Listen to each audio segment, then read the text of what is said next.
ruang-ruang politik itu seolah-olah ya jadi milik mereka. Nah, itu dia tuh. Kasta, Nah, silsilah, itu aja. ya. Liputan apa misalnya? Liputan demo gede. Demo. Zaman kita dulu kan demo masih gede, nggak kayak Iya. sekarang. Demo kayak cheerleader ya kan. Datang hip hip hop hop pulang. Hip hip hop hop pulang. Cheerleader. Ini pesan aja. Iya, iya. Pesan.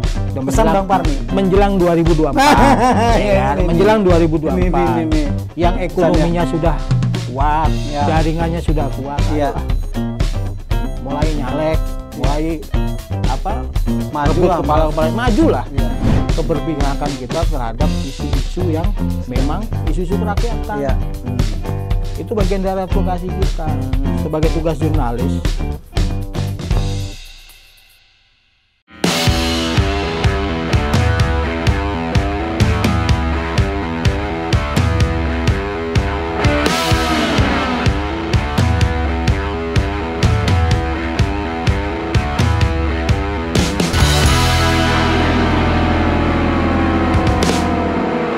Assalamualaikum warahmatullahi wabarakatuh. Selamat sore fans atau penggemar Sapsus. Penggemar masih baru, jadi sedang cari penggemar, Bang. Nah, teman-teman, ini di samping saya tamu sore hari ini seorang senior wartawan. Dulu beliau aktivis mahasiswa, kemudian menjadi wartawan. Setelah menjadi wartawan, terus konsisten, kemudian saat ini beliau menjadi komisaris salah satu BUMN. Bang Parmi, Siap. terima kasih sudah datang di meja Sapsus, sudah mau ngobrol-ngobrol. Ya. Sambil ngopi aja, Bang, santai, Bang. Siap. Ini ngopi. Terima ngopi kasih ya. Sultan TV-nya. Iya. Sultan TV lumayan lah. Sebelum menjadi, mudah-mudahan jadi sultan beneran, Amin. ya kan? Iya.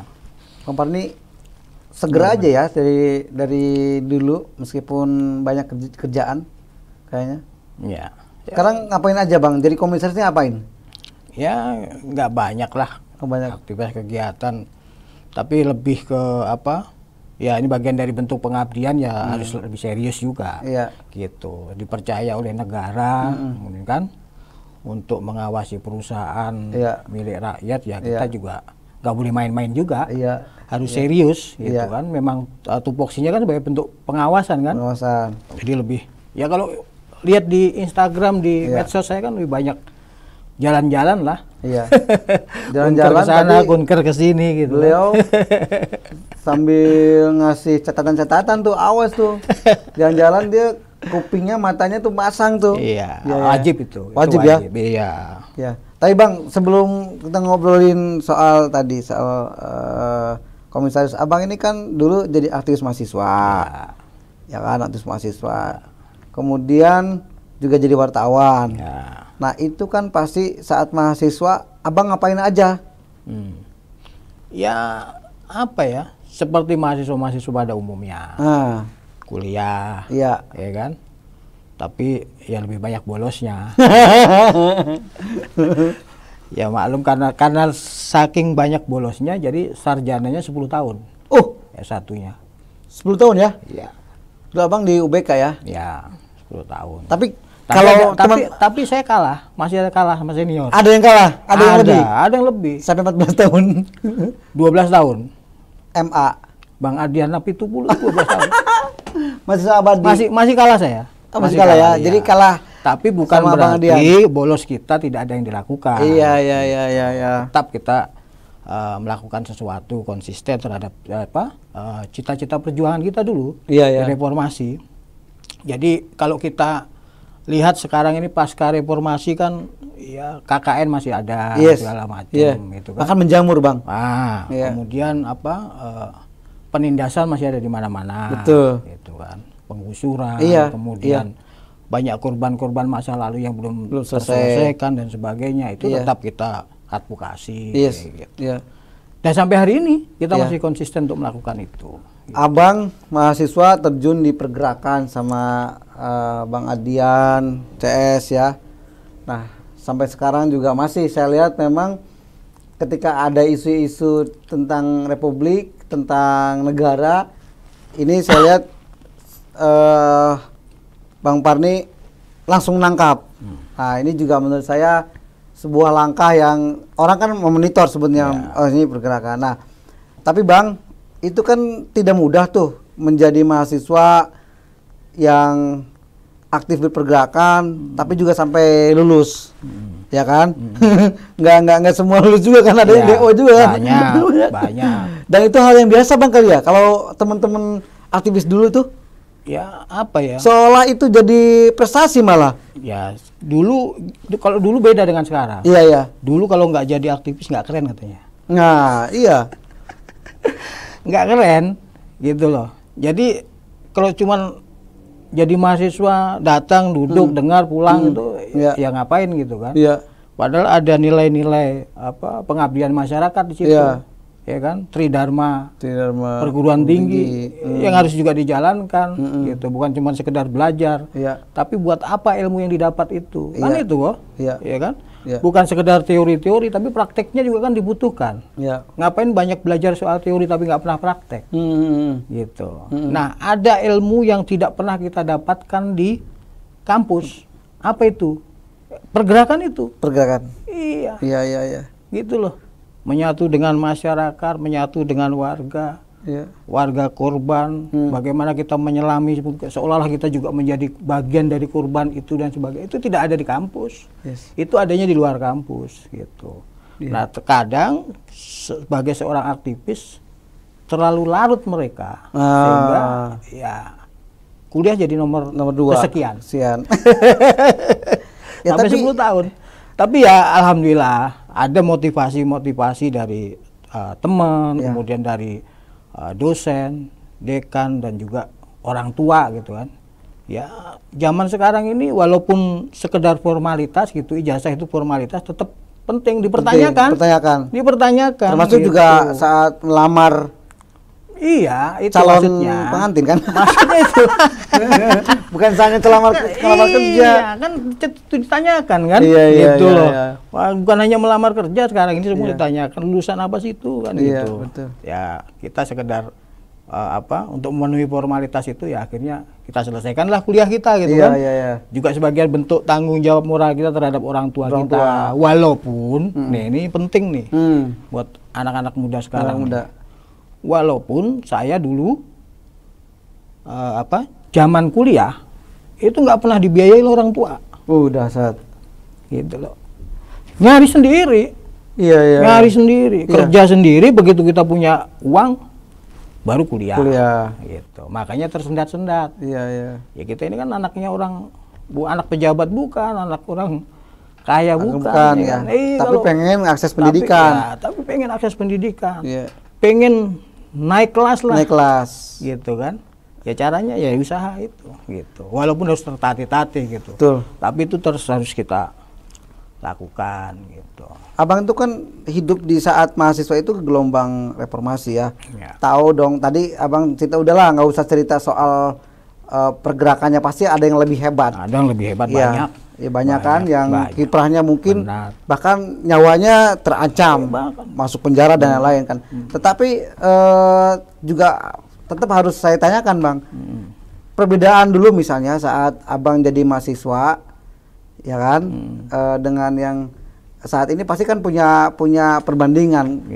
Nah itu semodel apa tuh Bang? Kita kan nggak, karena kita nggak ngerasain ya. Itu semodel apa dulu? Ya era ya. Eranya sudah berbeda, eranya berubah, masanya juga terus berganti gitu ya. Kalau di era-era 90-an ini kan lebih dekat dengan kasus-kasus masa lalu. Lebih dekat mereka. Jaraknya tidak terlalu jauh gitu kan.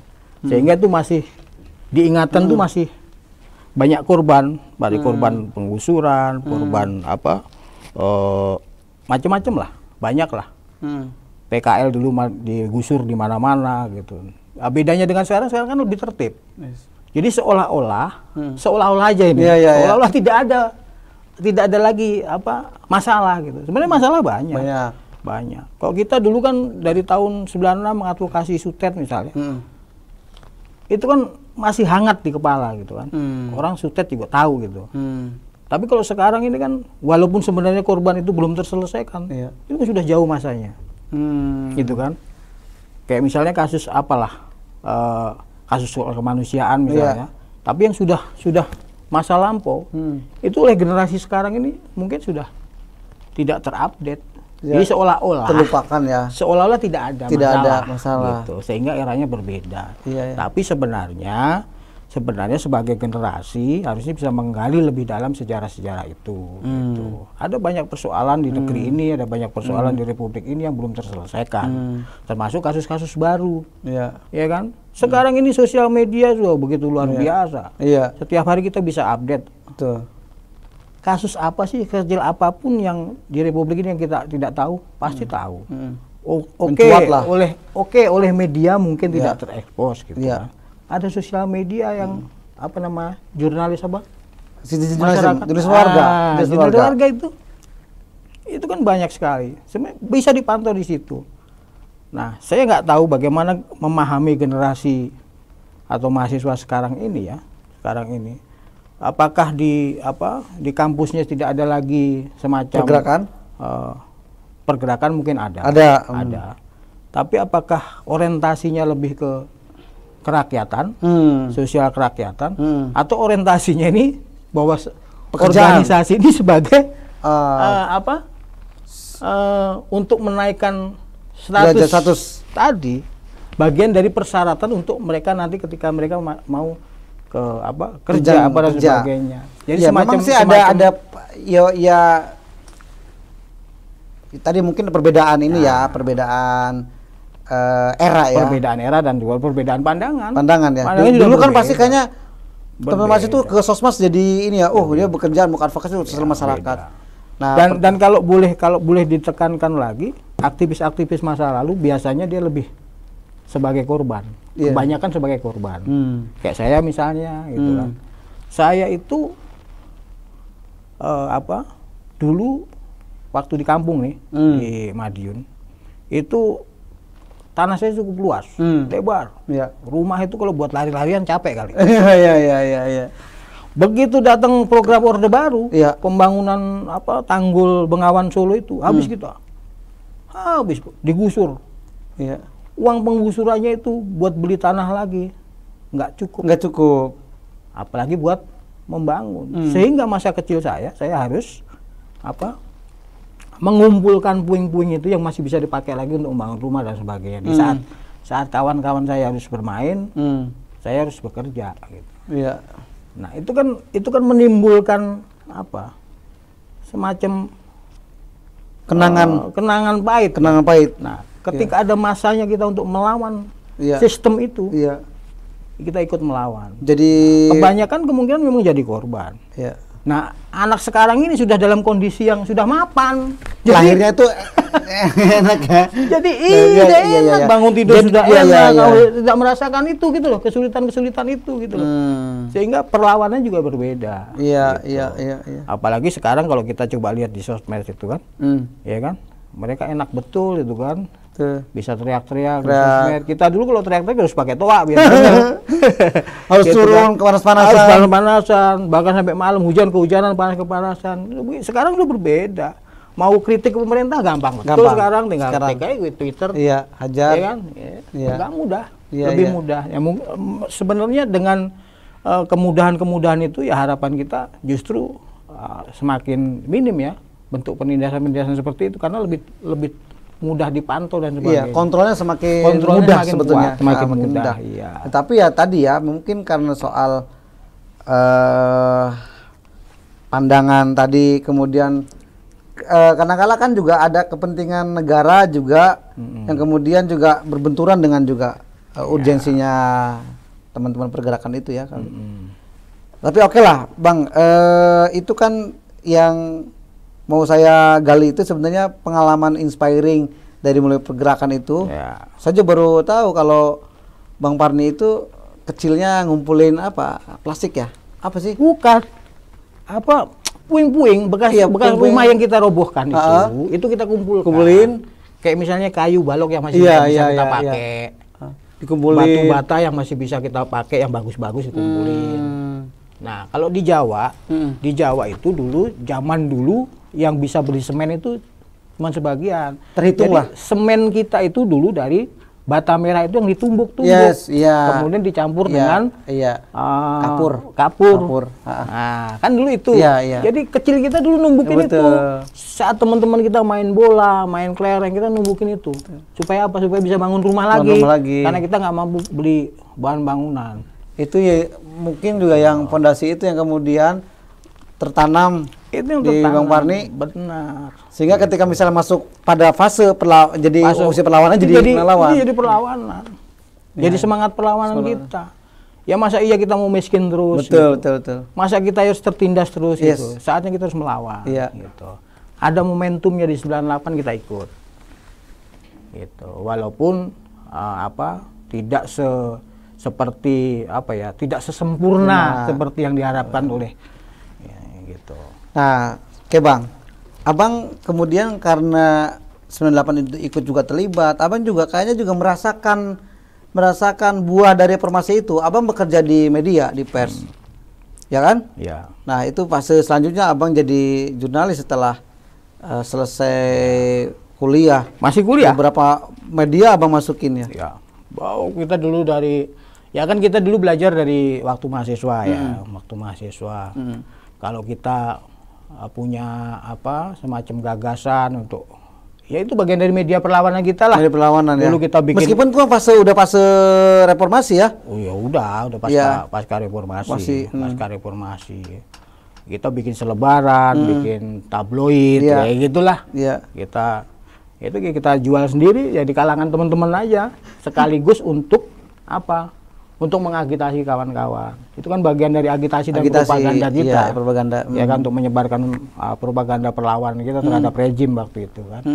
Ya kita itulah, ya ada yang peduli kadang yang ngasih uang gitu kan buat ganti cetak Bang. Ganti, ada dosen yang ngasih dan sebagainya. Tapi memang itu kita bagikan gratis gitu. Nah, dari situlah kita belajar, kemudian ada temen yang nawarin, kayaknya kamu punya bakat nih, mau nggak kerja di tabloid gitu kan. Ya makanya kita mau. Ada satu tabloid remaja waktu itu kan, style ya, masuklah kita kan, belajar nulis segala macam. Lama-lama kok nulis itu enak ya. Soalnya jadi semacam profesi. Ada yang nawarin ini, pindah lagi, ada yang nawarin, ya nggak pindah sebenarnya double aja. Zaman dulu kan nggak kayak sekarang kan. Kita masih bisa lah di kerja di beberapa media. Yang penting kan kita bisa ngatur waktu dan ritmenya aja gitu. Tapi di satu sisi kerja pergerakan tetap harus jalan. Dan itu lewat jalan dan sebagainya. Bang Parni, saya juga pernah lihat video Bang Parni juga demo saat teman-teman wartawan dikriminalisasi beberapa kali tuh Bang Parni. Bahkan di PWJ juga nih, senior saya juga nih di Pers Wartawan Jakarta ya. Iya. Dulu gini, ide teman-teman wartawan senior dulu kan, kita ini kan awalnya paguyuban lah, kelompok gitu, paguyuban wartawan. Gimana kalau kita bikin organisasi aja lah gitu. Aku coba mengaplikasikan di pergerakan itu, karena tanpa organisasi semua tuh nggak terbentuk. Harus ada untuk menuju ke satu tujuan terus ada kendaraannya. Ada kendaraan. Kita buatlah organisasi namanya Poros Wartawan Jakarta itu. Nah, pertama waktu itu belum ada pemilihan, kita tunjuk. Ada dulu salah satu kawan kita tunjuk, dan kemudian pemilihannya pertama aku. Tapi salah satu pendiri juga waktu itu. Nah, ini kan untuk pertama sebagai paguyuban untuk memfasilitasi ide-ide dan kreativitas kawan-kawan kemudian yang paling utama lagi itu menjaga kekeluargaan waktu itu. Gitu. Karena Karena ya kita tahulah perusahaan-perusahaan media itu perhatian terhadap karyawannya, terhadap pegawainya minim. Yang bisa memperhatikan siapa? Ya kita sendiri di antara kawan-kawan sendiri gitu. Ada yang sakit, ada yang kita lakukan sebagai itu ya. Akhirnya meningkat di bukan hanya sekedar paguyuban, tapi ke advokasi. Nah, advokasi ini bagian dari bagian dari aplikasi waktu dulu jadi mahasiswa, jadi aktivis gitu kan. advokasi itu apa? Teman-teman ya korban kekerasan, wartawan korban kekerasan aparat, korban kekerasan apa di daerah-daerah manapun yang ancaman yang biasanya ancaman keselamatan mereka kita advokasi. Kita advokasi gitu. Nah, sampai hari inilah sampai Om Oji sekarang jadi sekjen. Iya.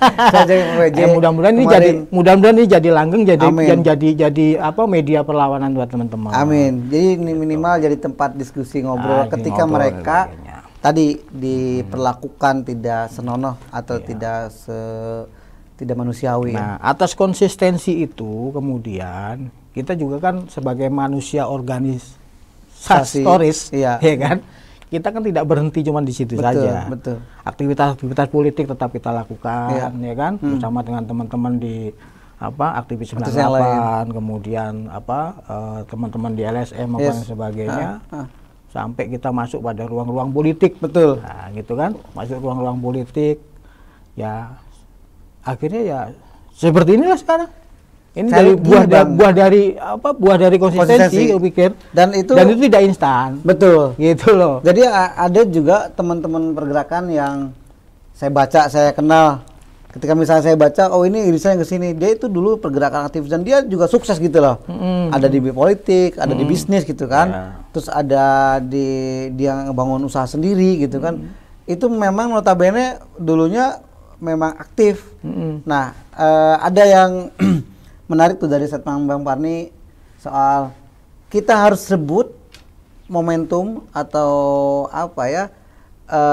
posisi-posisi strategis untuk teman-teman muda. Artinya generasi muda itu harus menduduki pos-pos strategis untuk mewujudkan cita-cita reformasi.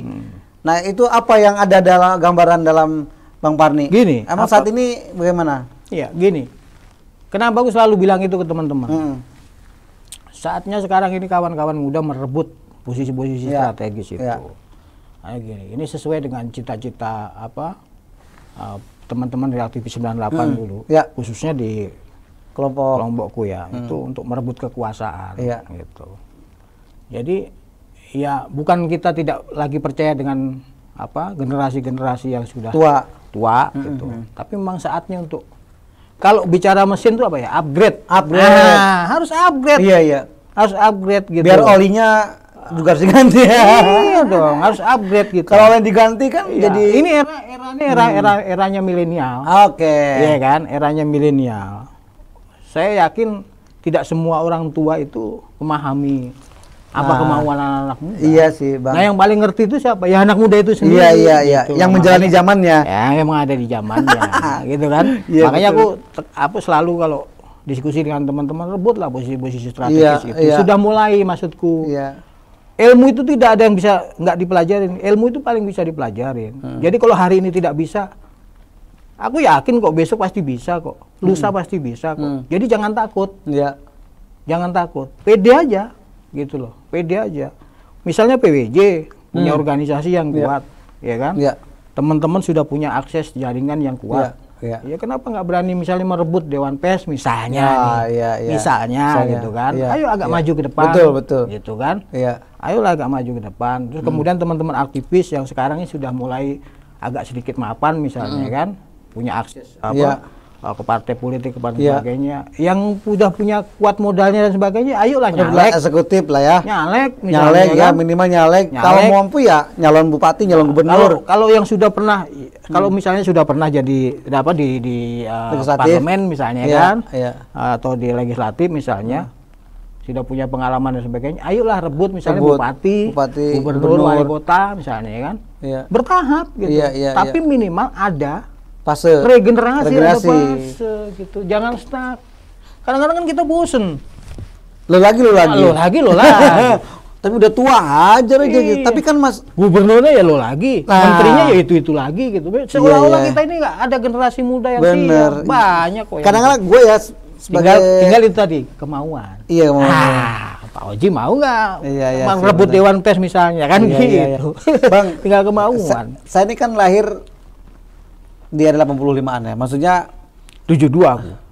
Udah 50 lebih nih. 50 ini. 50 ya. 50 masih muda ya. Kita ini kita ini kadang-kadang kan ngelihat ini ya, ngelihat misalnya tokoh-tokoh politik, tokoh kok itu aja gitu ya. Terutama tokoh politik nih yang di circle positioning pejabat-pejabat publik ya. Nah ini nggak tahu ada barrier apa yang kemudian mengekang gitu. Kalau kita kan kebetulan nggak terjun ke politik praktis ya gitu kan. Tapi ngelihat teman-teman generasi tua ini kuat energinya di situ gitu. Nah apakah memang anak mudanya yang nggak mau bang atau bagaimana itu menurut abang? Ya orang tuanya nggak mau diganti, nggak mau berbagi mereka. Orang tuanya? Mereka nggak mau berbagi. Nggak mau berbagi dengan kita, anak-anak muda. Tidak diberi ruang kita, gitu loh. Tidak diberi ruang, gitu. Iya, ruang-ruang politik itu seolah-olah ya jadi milik mereka. Nah, aja. Itu dia tuh. Kasta, silsilah itu aja. Iya. Kalau bukan anaknya Trah ini, ya sudahlah jadi itu aja. Iya. Kalau anaknya Trah ini sudah dijamin pasti jadi si A, si B gitu. Sekarang nggak begitu. Dan itu, Bang, nurun atau juga menyebar ke daerah-daerah loh, Bang. Ke daerah-daerah. Hampir daerah yang saya kunjungin itu pasti, mohon maaf ya, kalau dinastinya saya mungkin ini masih debatable ya. Tetapi bahwa keinginan untuk merubah di suatu daerah itu biasanya mereka udahlah ada kelompok itu, ada keluarga itu, jadi mereka nggak mau tuh, nggak mau fight gitu. Jadi yang diceritakan Bang Pan ini juga terjadi hampir di daerah-daerah tuh. Nah ini juga menurut saya sebenarnya tantangan buat Republik ya. Karena pergerakan ekonomi, kesejahteraan itu kan hanya di circle itu saja. Betul nggak tuh Bang? Benar. Abang gimana? Tapi gini, jangan salah. Jangan salah.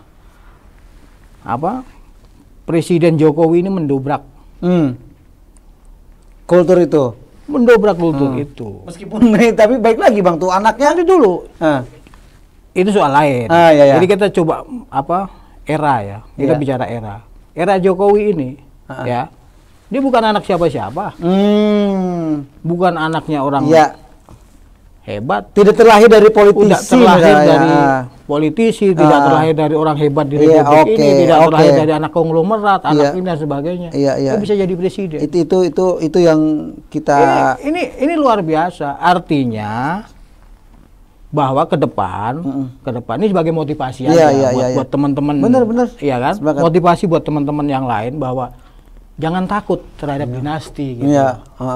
Kan sekarang orang tadi kalau Omoji bilang kan karena ketakutan terhadap dinasti itu kan. Sudah ada bukti nyata. Betul. Bukan anak siapa-siapa bisa jadi presiden. Pak Jokowi. Itu inspirasi kita sih memang. Harus. Iya kan? Artinya anak kita, anak tetangga kita, anak siapapun bisa menjadi presiden ke depan.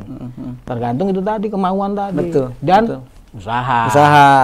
Konsisten, jangan ngambekan, jangan baperan. Ketika gagal sekali selesai, gitu kan? Ya nggak bisa begitu juga. Anak-anak sekarang gitu kan, begitu kebentur sekali, langsung down, ya kan? Ngelamar kerja gagal sekali, mentalnya udah jatuh kayak gitu. Nggak bisa begitu. Ya harus konsisten. Gagal hari ini, ulang besok hari. Besok hari gagal, ulang lusa depan. Begitu seterusnya. Terbentur, terbentuk, kan gitu. Iya kan? Ada prosesnya, tidak instan, nggak ada sesuatu yang instan, gitu loh. Jadi yakinlah ke depan kita bisa, yang penting kemauan tadi. Gitu. Ayolah teman-teman muda, ayo kita rebut ruang-ruang publik ini. Jadi jangan putus asa. Jangan putus asa. Jangan putus asa. Jadi jangan. Yang sudah, ini pesan aja. Pesan. Pesan Bang Parni menjelang 2024 menjelang 2024 yang ekonominya sudah kuat, jaringannya sudah kuat, ayolah mulai nyalek, mulai majulah kepala daerah supaya ya kita gantiin anak-anak muda lah Republik ini. Iya, harapan iya. Gitu. Jangan takut sama itu tadi dinasti. Wah, saya bukan keturunan siapa-siapa, mana bisa jadi. Buktinya Pak Jokowi bisa lah. Pak Jokowi bisa kok. Iya, karena ya itu mungkin keuntungan ruang demokrasi ya, Bang. Iya. Jadi kita siapapun kasta manapun bisa. Kalau mampu ya, mampu kenapa ya. enggak? Nah, iya, sepakat sih. Kompetisi aja kita. Iya. Habis kompetisi sehat. Iya. Gitu kan, kompetisi sehat. Bisa. Saya yakin bisa. Bisa ya? Bisa. Ini pesan Bang Pan ini tajam banget nih. So, enggak, ini kan dia orang pergerakan yang dulu lahir dari zaman Orde Baru, kemudian masuk ke Orde Reformasi. Jadi kampanye untuk ayo anak muda ambil posisi ya. Ambil posisi-posisi strategis. Gitu. Ambil posisi biar bisa sebenarnya karena biar bisa ngambil kebijakan dan menginfluence. Ya. Betul. Kalau itu tadi aku bilang tadi. Kalau bukan pelakunya ya mana ngerti dia tentang apa yang kita harapkan. Iya. Yang kita mauin kan. Betul. Gitu kan. Gitu loh. Ya orang di masa itulah yang tahu apa yang dimauin oleh orang pada masanya. Gitu. Nih, Bang. Itu kalau saat jadi wartawan, ya kan tadi berproses terus sampai sekarang juga ngomongnya masih keras nih Bang kan soal tapi saat jadi wartawan, Abang pernah pernah dikriminalisasi nggak? Misalnya pernah dijitak tuh sama? Kalau gitu mah biasa lah ya. Apa dinamika lapangan biasa lah. Emang tugas kita itu kok gitu. Ya pinter-pinter kita aja misalnya kalau liputan demo gede.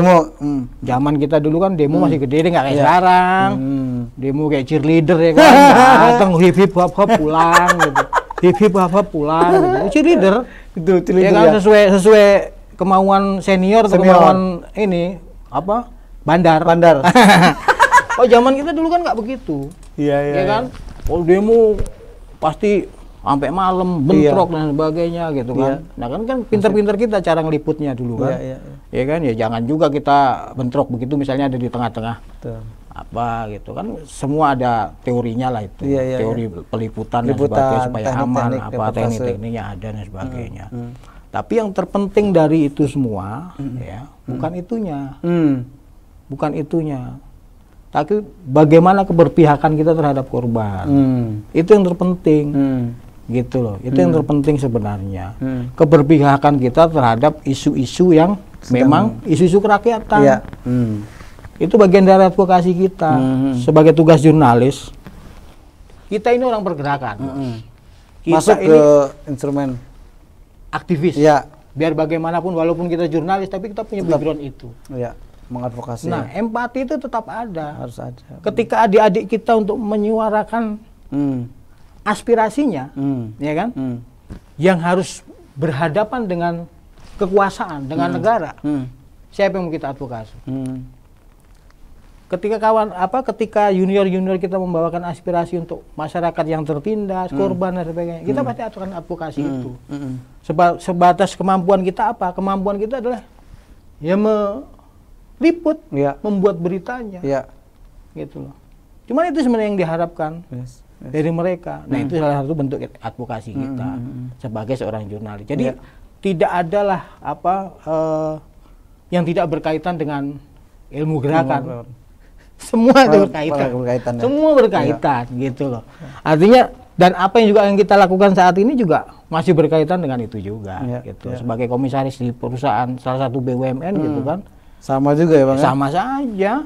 Basicnya kita sedang menjaga, kita sedang menjaga cuma ini aja yang berbeda tempatnya. Tempatnya yang berbeda. Kita sedang menjaga aset negara. Iya nggak, supaya tidak ada penyelewengan dan sebagainya. Iya kan, itu sama sebenarnya kan, sama, cuman polanya yang berbeda. Iya. Itu aja sebenarnya. Iya.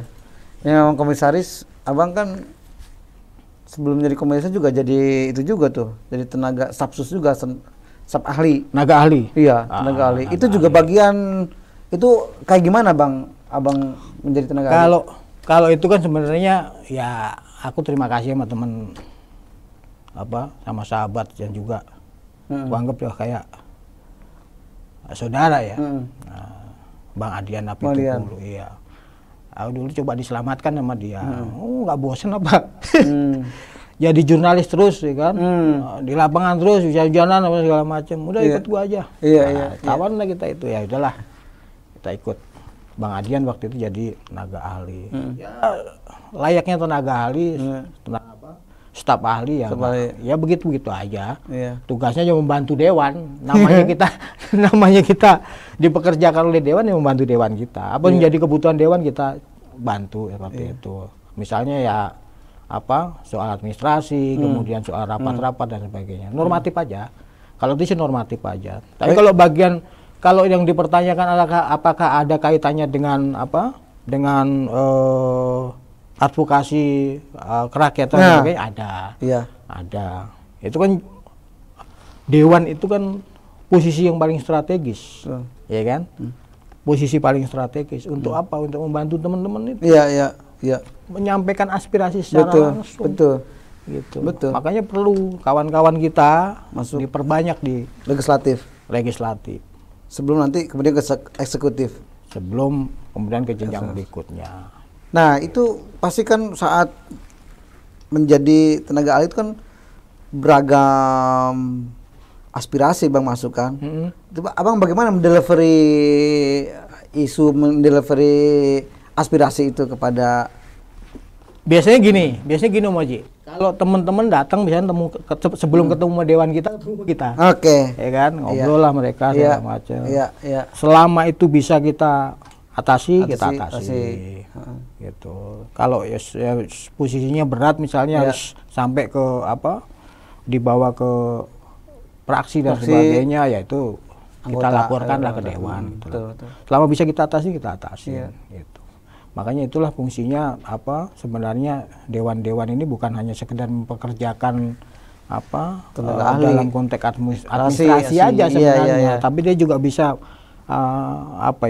menghandle hal-hal yang mungkin masih bisa dihandle, hal-hal kecil yang mungkin bisa dihandle. Tidak semuanya harus dewan. Anggota anggota kan banyak banget pekerjaannya kan. Makanya tidak sedikit juga teman-teman dewan kita yang mengajak junior-juniornya, yang teman-teman sesama aktivis untuk membantu. Itu sebenarnya itu untuk meringankan dan mempermudah tugas-tugas beliau sebenarnya. Iya. Nah, setelah dari staf ahli baru masuk komisi. Staf ahli kemudian jadi staf ahli juga di Pemprov. Pemprov di provinsi DKI ya? Iya, di DKI kan. DKI dulu waktu itu. Emang bener nih. Jadi pas saya undang ke program staf sus karena dia staf. Enggak, tenaga ahli. Tenaga ahli bukan staf khusus. Kalau sama di DPR. Tapi kan sama aja fungsinya pasti. Fungsinya itu sama. Fungsi cuman di khusus. Di Pemprov enggak, di Pemprov lebih ke di bawahnya Kominfo. Kominfo. Nah, barulah kemudian ditugaskan oleh negara untuk ke komisaris. Seperti itu. Ini Abang saya lihat perusahaannya juga bukan perusahaan ecek nih, perusahaan kelas kakap yang nggak ngerti aku ecek kayak gimana. Ini mau saya ulangi deh. Maksudnya perusahaan grade-nya gitu loh, grade. Jangan cek-cek dong. Pokoknya BUMN bagus semua. Cuma grade-nya aja kan? Ya, grade-nya aja. Nggak ada BUMN yang nggak bagus. Semua bagus. Iya. Susah kalau ngomong sama BUMN. Semua bagus. Iya. Cuma grade-nya aja kan? Ya, grade-nya aja. Abang ini grade A, grade paling top 10 lah menurut saya. Enggak dong. Anak perusahaan. Enggak, tapi kan perusahaan induknya BUMN yang top 10 gitu loh maksudnya. Itu gajinya gede ya Bang. Alhamdulillah sehat. Ya kalau dibilang gede ya buat ukuran dibandingkan dengan saat kita masih di jurnalis ya jauh. Iya. Jauh. Tapi kalau dibilang cukup nggak cukup ya itu tergantung kebutuhan kita. Iya, tergantung kebutuhan kita. Iya. Ya insya Allah cukup lah. Mau berapapun kita, kalau kita merasa nggak cukup ya nggak cukup aja Om Haji. Iya kan? Iya. Mau sedikit mau banyak, kalau kita bilangnya cukup ya cukup aja. Kalau mau banyak kita bilang nggak cukup ya nggak cukup. Iya. Gitu. Tergantung bagaimana kita mengelolanya aja. Ada bendahara kita di rumah yang mengelola itu. Iya. Yang lebih jago dibanding kita. Betul. Istri kita kan. Tapi kan Abang ini kan juga bukan hanya yang di rumah yang harus diurusin kan. Oh iya. Dia kan ada jaringan, ada tadi junior. Ya. Itu biasanya gimana tuh Bang? Kadang-kala junior itu kadang-kala lucu nih kan udah. Ya. Ada kali Bang mau tunjukkan gitu kan. Masih ada nggak gitu kan? Masih lah. Masih, itu kan rahasia umum itu. Iya, itu gimana ngerespon adik-adik kita kayak gitu? Ya mereka tahu kok bagaimana kondisi kita. Iya, tahu kebutuhan kita. Iya. Itu aja. Mereka juga ya pasti punya punya. Ya penting semangat berbaginya jangan hilang lah. Dihilangkan ya. Iya, tapi juga teman-teman juga harus tahu juga. Betul. Misalnya bukan cuma dia aja yang harus dibantu. Iya. Banyak ya. Iya. Itu aja. Banyak anak harus diurusin nih. Banyak anak-anak ideologis. Iya. Minum dulu Bang. Panas juga nih ngomong gaji. Tapi seminggu harus ngantor Bang, Enggak juga, sesuai kebutuhan itu aja ya. Tapi kan ada yang wajib misalnya kayak rapat ya kita harus datang lah. Harus datang. Ada yang perlu kita butuh untuk monitoring ke lapangan ketika ada persoalan, nggak ada persoalan kita monitoring aja kan. Gitu. Buat kemajuan perusahaan kan. Gitu. Tetap harus kita lakukan. Harus lakukan ya. Iya. Nah itu Abang bagaimana proses sampai kok bisa dipercaya jadi komisaris? Nggak tahu juga ya, itu rahasia Tuhan kali ya. Iya. Rahasia Tuhan. Kan banyak tuh Bang yang ngelamar Bang, bukan 1-2. Banyak yang ngelamar. Itu rahasia Tuhan, kita nggak tahu. Kita nggak tahu. Tiba-tiba ya kita ditelepon untuk dipercaya untuk masuk ke salah satu ini. Ya, atau karena Abang deket sama Bang Adian. Ya mungkin jalannya juga. Ya, jalannya itu, jalan Tuhan lah itu. Jalan Tuhan. Dan yang pasti semua ada prosesnya. Bahwa prosesnya itu rumit, prosesnya itu tidak gampang, prosesnya harus berliku-liku naik turun, kesandung, kerikil sampai kesandung karang, itu soal lain cerita. Betul. Tapi jalan hidup, jalan Tuhan ya cuma Tuhan lah yang tahu. Tapi kadang-kadang kan orang lain tidak melihat itu ya. Orang lain tidak melihat itu. Kadang-kadang melihat komisaris ini temannya si A, si B pasti orang kan gitu ya. Padahal mungkin juga di lain itu juga di behind ada banyak cerita yang tidak diketahui oleh publik. Siap. Ada yang publik boleh tahu, ada yang publik nggak perlu tahu. Kadang-kadang kan orang begitu kan. Iya. Seperti itu Mas Ji. Bang, udah hampir 1 jam kita ngobrol nggak kerasa. Oke. Nuhun lah, terima kasih sudah datang ke sama-sama. Terima kasih udah diundang Om Haji. Iya, sama-sama. Mudah-mudahan Bang Adian lah nanti ajak. Oh iya, nanti kita ajak kemari nanti. Kita ajak kemari biar ngobrol-ngobrol. Cerita inspirasinya jangan kalau soal gerakan itu mungkin ya sudah. Kalau soal gerakan ya, makanya jangan ngomong soal gerakan, banyak yang lebih hebat, banyak yang lebih jago soal gerakan dan sebagainya gitu. Kalau kita kan cuma remah-remah aja. Remah-remah juga. Siap Bang Abangku, terima kasih banyak. Siap. Atur nuhun. Masih. Sama-sama. Sukses buat Sultan TV. Matur nuhun.